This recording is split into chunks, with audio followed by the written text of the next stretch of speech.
To me, Sea of Thieves is basically every pirate show or every pirate film you've ever seen that you can actually play, you can be immersed in, and you can be the pirate you want, right? I think that's the promise of the game for me. Yeah, I think so. I think it's like living the pirate life is kind of how I describe what we're trying to achieve, that we want players to be able to like really immerse themselves into what it's like to be a pirate, whether that's the sailing or the fighting or the drinking or the camaraderie in a crew. We want to kind of give players all of that kind of pirate experience in kind of one game. It's basically the freedom to do what you like. I mean, as a child, I used to love going on adventures, and to me that was like kind of usually with a bunch of friends, and if I could get other people to kind of come with me, we'd have like rival dens, so it was almost like rival crews on the ship. That's what adventure is in this game. It's just island hopping or just kind of sailing wherever you want, kind of either following a map or not following a map, or just kind of doing what you like. It's this world you can just go adventuring in, you can choose your own goals, but it's always that magic of when you see that set of sails on the horizon, it's another player or another group of players, and you don't know what they want. I mean, players have almost really grasped. It's almost like they can almost see our design document or our ideas of things we want to implement. I think the theme gives you that though, right? Yeah, I think it does. Like... It does just write itself. It's like, will there be a Kraken? Yeah, of course there'll be a Kraken at some point. Can I go on quests? Yeah. Can I go and seek treasure? Can I hopefully fight other ships? It's just genuinely, I think, all of those things you kind of expect are there, right? Players expect from other games is kind of a big presence of AI, where there's like legendary pirates that we put in the game and they're controlled by AI, and you come across them and maybe interact with them, but that's not our game at all. And we've always wanted the players to be the legends, so to me that is where we're really different and where all the speculation around kind of the AI characters is off the mark. It is always online, right? But if players want to go adventuring in that world on their own, that's definitely a kind of a possibility for those guys, right? Because we know that it's an expectation. Sometimes you don't want to necessarily socialise with other people, or your friends aren't online, or you just want to just nip in there and just have a really kind of different, unique experience. I think that's the unpredictability, that sometimes you'll see nobody, sometimes you might see another ship, sometimes you might come across 2 or more ships at one time. I think that's the really interesting bit about how we're handling the online experience. I think the biggest thing that kind of differentiates ourselves from an MMO is the word massive, where we're not a game with a massive number of players, because we want every encounter between players to feel really personal and special. It's like a big event when you see another ship. It's not like a boating lake where there's like hundreds of ships with thousands of players all sailing around. It's what happens between the ships as a result becomes memorable, because it's not happening all the time. You're not guaranteed to bump into players. So as a result, you kind of remember the stories that happen between the ships and what happened. So an MMO for us is a memorable multiplayer online game. Very nice. Yeah.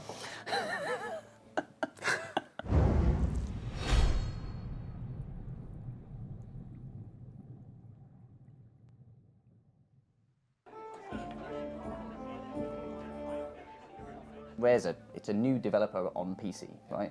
And I think we have to kind of build credibility in that space with that audience, right? Because we've got all these aspirations and we can talk to them about what our plans are. This is the first step in us in talking about what we want to do, but I think the proof is going to be us actually then going out and delivering on that. Yeah. But I think it's really important that we do hopefully get people to understand that we are taking this as a really serious platform, that PC and Xbox One, they're equal partners, right? Yeah. They're both as important as each other to us, right? Like the platforms, the gamers, the people at home that are going to be playing this. It's really nice to have a clean slate, but you're right, it's very precious. Because of that. So going to Gamescom is almost step 1 of our PC story. This is how we want to approach this platform. And then it's going to be the ongoing communication with the community, being transparent, being honest. Totally, it's going to be on the Reddit, it's going to be on the forum, it's going to be in all that, it's going to be in a beta, right? All of that stuff is going to be us building a relationship with that community, with that audience. And it's kind of a little bit, I don't know, not scary, but it's just like, daunting. It's daunting, right? Because you're building an entirely new relationship, but it's super exciting at the same time. It's good to be doing this video, and then it's going to be great to be going to Gamescom, and then that really kicks off that dialogue, right? And it has to be two-way. So it's going to be a lot of fun. We will be reading the comments. Damn straight. What's really nice about Rayo as a studio, from what I've experienced so far, is it's full of PC gamers. The play labs are kitted out for both PC, keyboard and mouse controls, and controllers. So It means every time there's a play session, people are switching between them, and it's an experience that to any PC player will be very, very familiar. It's first-person adventure game. And there's strong sandbox elements to it as well, you know, the choice of what you want to do and where you want to go and how you want to do it. It's being built with the community. These are projects and brand new franchises that have been exploding from the PC user base in recent years. By its pure nature of what the game is, it fits perfectly on PC. And I think when players actually jump in, they'll actually kind of appreciate that the game doesn't necessarily have to be judged based on the hardware. For us, it's just we want to create an experience which players can decide what hardware they want to play it on. Yeah, and well, interestingly enough, we actually kind of reviewed a version of kind of the min spec the other day, right? It was really fun to kind of pull together everybody on the team, so that, you know, the rendering guys that are looking at it, the designer, and then our art director who kind of came into the room kind of fearing the worst, right? For sure. But then he was like pleasantly surprised. Oh, actually, this looks pretty good. Yeah. You know, I think we feel really good around our aspirations around kind of that min spec side. Yeah. And then on the flip side, you're the one who's got this massive 4K curved monitor on your desk, right? It's a good gig. Yeah, right. It really is, right? And you know, so I think it's really important that we pursue both of those priorities equally. It gives us an opportunity as well to continually optimize, to keep pushing both the top end and the bottom end, and really widening both. Yeah, and really listening to what people Yes. are asking for, right? You know, if people are really clamouring for that extra setting to, I don't know, to have more parrots visible in the distance, right? Like you can bump up the parrot slider. I really hope we have that now. Yeah, me too. A parrot yeah. slider. Yeah, it's a parrot Noted. game. Yeah.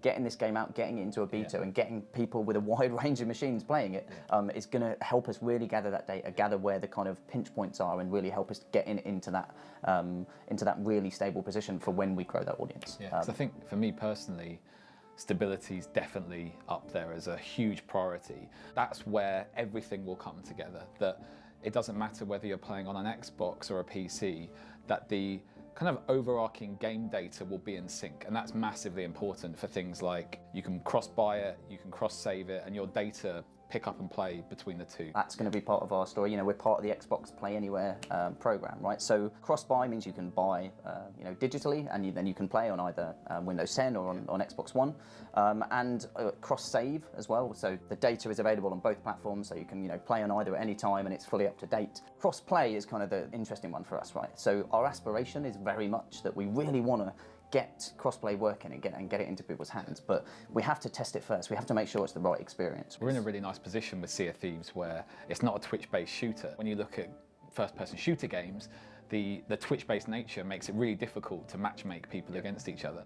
There's huge benefits to bringing together those groups of players, right? Like, I think that's going to be really fascinating to kind of see if we get to do that, and it's what the kind of the Xbox Live ecosystem gives us. Yeah, very excited about it, but we have to prove it. We have to get it right to make it kind of a reality. Really, you want to be able to kind of be at home, maybe on your console playing the game, like on a Monday night, right? And then you come into work and you maybe do some work, or you just browse the internet, like you.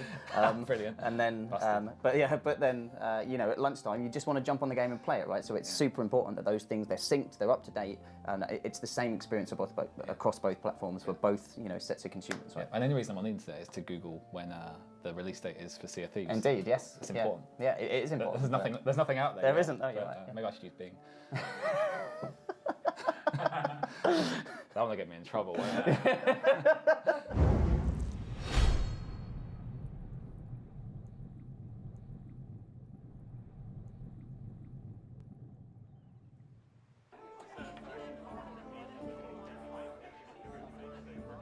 We knew at the very beginning that water was going to be, you know, one of the stars of the game. Yeah, we did research on what other people were doing.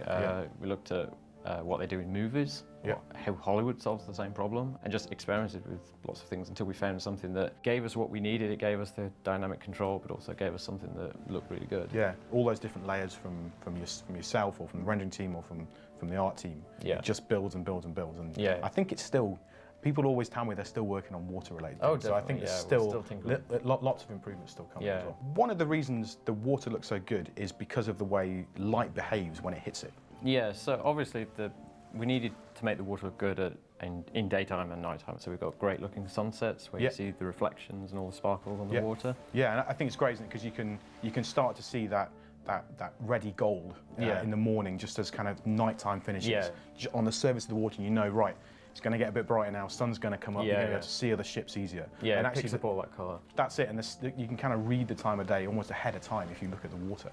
Sea of Thieves is a multiplayer game, so it's really important, isn't it, that everyone sees the same representation of the water. Yeah, yeah. Because of course, if you're having a naval battle, then you can't have different ships that are bobbing up and down differently. That's it. Everyone needs to see the same big waves and kind of plan their strategy around those. I mean, that's actually surprisingly easy because the way the water's generated, it's all kind of deterministic. So we can recreate it from a starting value and a time. And so we can just synchronize that between players, and then they can reproduce exactly the same thing. So the water behaves in different ways, doesn't it, across the world? Like it's different in the calm bays than it is in the kind of out to the rough oceans. You've kind of got different simulations that you have to consider, like around shorelines.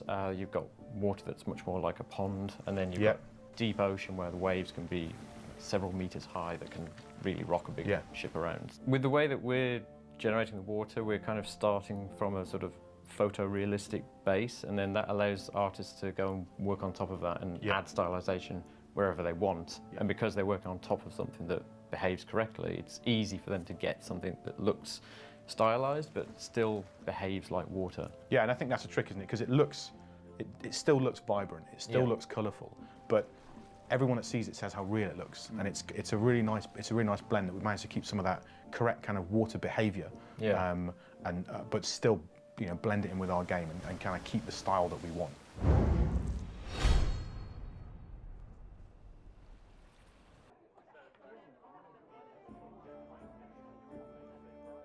For Sea of Thieves, there's lots of different lighting systems out there, and we talk about kind of the way that the colour bounces around the environment, and we achieve that through using LPV, which is like propagating volumes. There you go. Yeah, so it just enables us to get that bounce light that we want. So when the sun hits the sand, the volume gives off this cell of light that illuminates the rock that's sitting next to the sand, so it gives that nice illusion of the bounce light. We've got a lighting blueprint that we drop into the world, and it's fully customizable.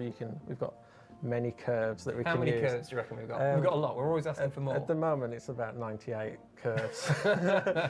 So it gives us full control over everything. And each of those curves is time of day as well? All time of day, intensities. yeah. Colour of the sun, the height, the speed it goes through the sky. We've got different time zones, like we've got midday, afternoon, morning and night. But we've also got the transitional time between those times. Yep. So if you have like a deep red sunset and a bluey sky in the day, when those colours mix together, it might not look correct. So you've got these in-between transitions where we have to further tweak the colours to make it look natural. Every hour I've got a different keyframe, and then even at some points every half hour to every 10 minutes there's a slight change.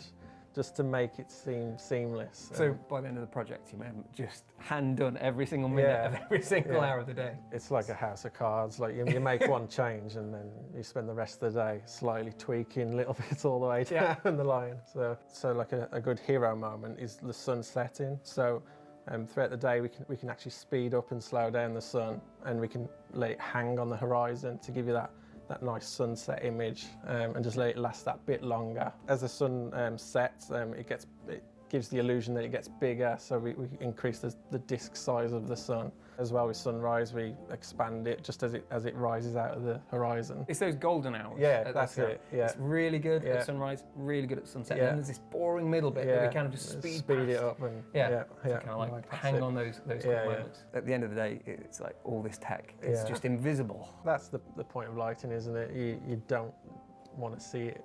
Really, you don't want to notice it, and then you know you've done a good job. No one says that's amazing lighting. They say that's an amazing sunset. Yeah, exactly. If the sunsets look really nice as well, you can all stop doing battle and check out the sunset and relax. Absolutely. Maybe you meet another ship along the way, and you decide to not fire at each other. Yeah, just enjoy the moment. Yeah.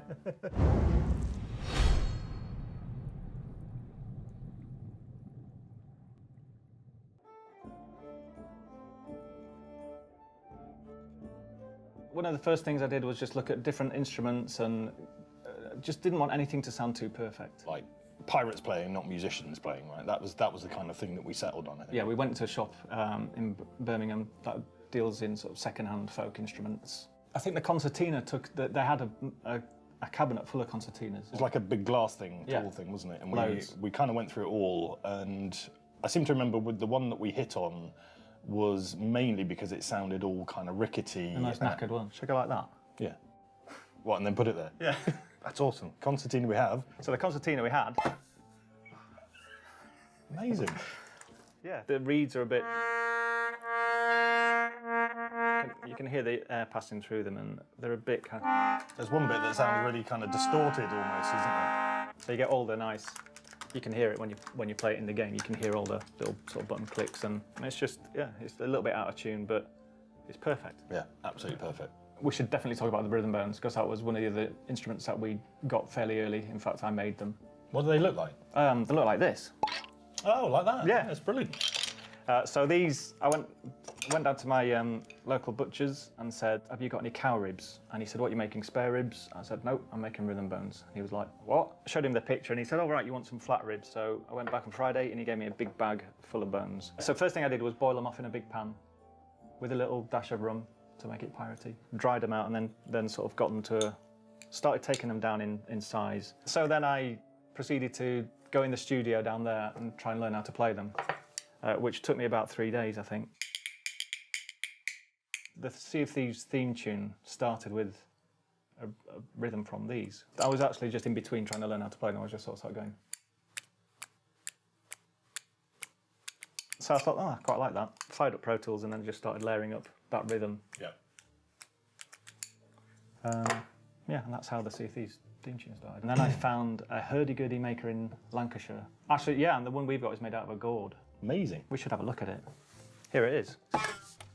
Wow, amazing. You should look surprised as well. Okay. So here it is. Imagine. I have to admit, I was pretty scared when I first fired it up. Had a go on it because it was. It's quite an unruly beast, isn't it? Really? I mean, that's just playing one string at the moment. And you can put 3 on if you want. Yeah. It's almost in tune. You can adjust these to get it's the buzzing string. Is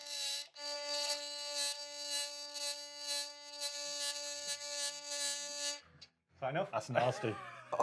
Just getting all the instruments, playing with them, putting layers of them, and also using them for the sort of the shanty system in game. It kind of tied the whole musical thing together, right? So we've got all of those instruments playing a part in the much more polished sort of front end, and then we've got obviously them playing their own part in the actual shanties as well, which is kind of our in-game soundtrack essentially. Yeah, so it's all part of the same universe, the Yeah. whole thing. I mean, the hurdy you play as a player is the one that's in the score. It's getting that signature sound. Hopefully you'll hear it and go, that's Sea of Thieves, just from the instrumentation. It's quite challenging, but at the same time. It's covering a lot of new ground, so it's quite engaging, isn't it? Yeah, as it's a, really, as a kind of project to do. It's really interesting stuff. It's going to be my driving Miss Daisy. I tried to keep a straight face there as long as possible.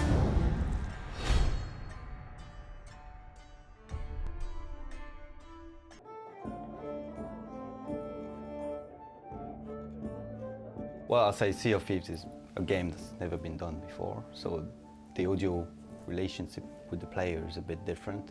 There's this big ship with several decks, and you want this to sound different depending on what happens outside.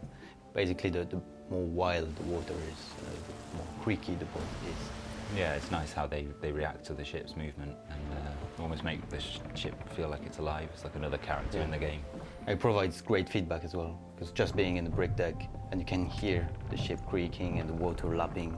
I think the positioning of things like leaks and things in the hull are quite important. So when the cannonball hits the hull and the water coming in, you can still just about hear it when you're on the top deck, so you know that the ship's taking on water, but it's kind of like a kind of filtered, kind of slightly different version of the sound. You want the world to be believable, but it doesn't have to be realistic, because reality is sometimes a bit boring. So we try to make sound a bit larger than life, especially sounds which are tied to objects you would interact with. For example, if you lower the capstan or the sound of the sails flapping, you want to be enveloped by all of this. We used reality as a point of reference, and then we add layers on top of this. You noticed, oh, I just recorded this really nice sound for the capstan and it's great, but it's missing something, and you get this recording from a Range Rover trunk and you add it, and it gives this nice meat to the audio. We actually got the maintenance team to cut a kind of square of turf and bring it in so we could record some realistic grass sounds, which actually we had to kind of augment with other things. So we got some kind of cassette tape and unravelled that and stuck it in and poured a bit of water in to give it a bit of squelchiness, and that was really good.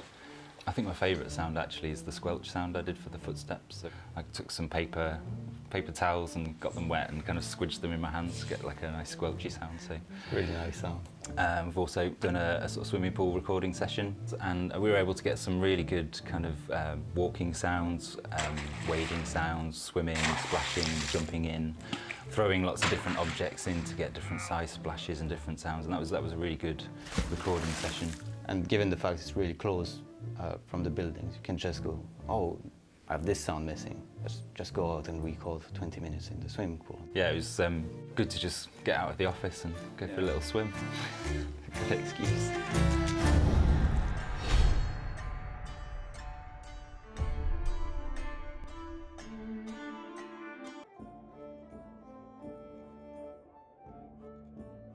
When we say world in motion, it is creating a living experience somewhere that you believe exists rather than just a piece of geometry. You know, you can hear the wind going through the trees, but Yep. the fact that you can actually see things move, it's just layering and layering of effects that add to that kind of finished visual. So obviously, the waves are crashing in the world, and you've got the ship kind of riding on the waves. So we've got like the ropes swinging in the kind of the air as it crashes across the waves, and you've got the filling of the ship when obviously you've got a leak on the ship and the water starts to rise.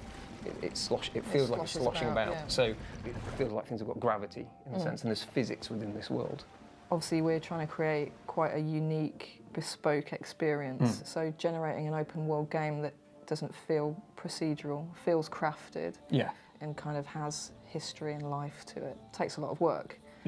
So we need to look at what elements make sense to put time into. We knew we were going to have a pirate kind of adventure game, so it wanted to be kind of this big world that you're going to be adventuring in, but it also had that sense of kind of fun where it was about a crew kind of bonding together. So it needed to be something that had a sense of kind of joy around it and kind of like creativity. It needed an art style that kind of tied it all together. So rather than being kind of realistic textures, it was going to be something that was more expressive, more suggestive rather than actual really tiny granular detail. And by doing that, we just kind of like pulled a lot of that small detail out. And that just meant that we could fill this world with all this kind of interest, and it just didn't get bogged down or heavy. We spend a lot of time looking at action from like mid to long distance. Yes. So that kind of mid to long distance read of shapes and silhouettes was key. But pulling back, it's about that big block colours or big block shapes. So you can see that ship on the horizon, and it's got that really nice kind of form. And we're doing a lot of things with the distance as well, where we're removing even more detail as you get further back. So the islands actually turn into kind of like one-tone colour. And that carried through a lot of things where we're kind of refining our shapes or removing that detail in all of those areas. So the animation style is bold and brassy as well. It's quite pushed because you want all the different characters, shapes and sizes to have a different feel to them, to be unique in themselves. Yes, so each one's got its own unique animation, and that's for male and female. So we are putting a lot of effort into getting movement within our world. It was very important.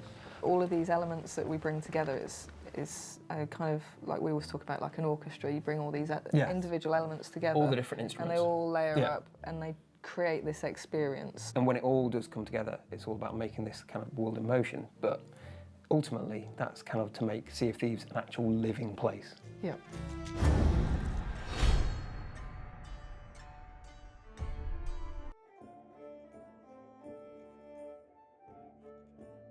We'll have a rough idea of the footprint of the island, how large we want it to be, how high we want it to be. The overall shape and idea about this island will be like, oh, there will be a large ridge here, or there will be a large cavern you go into or something. That's it, we get the terrain and then the major height changes pretty much how we want it to start with, and then that gets play tested a little bit, but not a massive amount at that stage. Yeah, you want to play test it for the amount of time it takes to walk from one place to another place, or what views you can get from certain angles. Thieves Haven is a good example of how that initial play testing can kind of prove that an island can be way too big.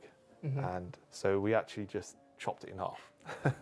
But obviously, once we've got the size roughly how we want it, we can then start laying on the landscape and the terrain and start blocking out the rock forms, which is really important at that stage as well, because although we have to think about the top-down silhouette for the map, we also have to think about the silhouette from distance. You want it to look cool near a sunset. Right? Yeah, where the silhouette plays up on the horizon. Exactly. That's the moment you're looking for. And it's recognisable on the map and recognisable when they're sailing around on the boat. And then once we're happy with that phase, that's when we start layering on, say, the foliage and all the, I'd say, mid-level detail. So the trees and the bushes and things like that, the smaller rocks. And then once we're happy with that, we'll start layering on some of the smaller detail, like the pebbles and the ground cover paint. And Then we'll add another layer of art on top of that, which is the areas of interest, which is these little stories that make the world feel a bit more believable and feel a bit more lived in. For instance, on Thieves Haven, there's been a rock slide, so you see all these rocks in the sea below, and then obviously sometime after the rock slide, someone put a wooden walkway on top of that. So it makes it feel like things have a history behind them. I think that's a good thing with the lore stuff and the islands. It's like some are more remote and nobody's probably set foot on them before. And then others feel a little bit more as though pirates have been there before, they've inhabited it, they've created these walkways and these... things have been built and rebuilt and destroyed in a battle. It's just adding that little bit more finesse to those areas. Really, in everything we do, we try to create a fun experience for the player and try to immerse them completely into the world of Sea of Thieves. Yeah, just like the ship battling and the other fun stuff we can do in Sea of Thieves, we want to make the islands as memorable. Exactly.